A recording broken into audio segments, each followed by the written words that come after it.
Let us learn about types of analytics. There are 4 distinct types of analytics.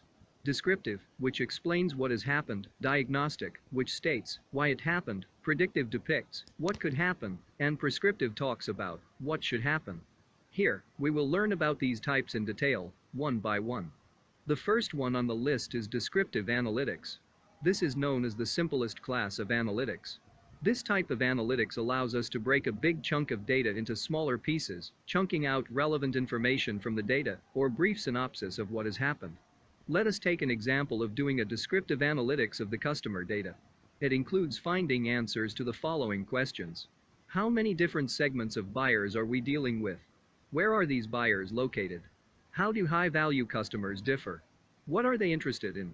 What is the income, age, number of children, occupation, and regional breakdown of these buyers?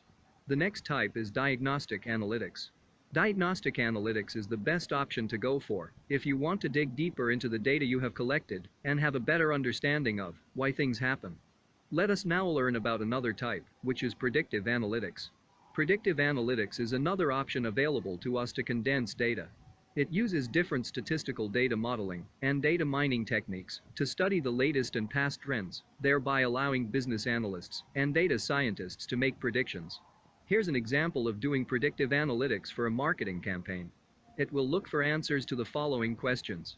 Who will respond to this campaign? For what product and through which channel? What are the potential values of each customer and prospect? Who will stop the subscription of the services, and when would that happen?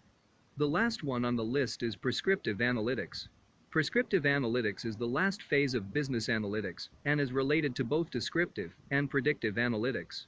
While descriptive analytics provide information about what has happened, and predictive analytics helps to forecast what might happen, which is probabilistic in nature. Prescriptive analytics optimizes decision-making by determining the best solution available amongst various choices, given the business constraints.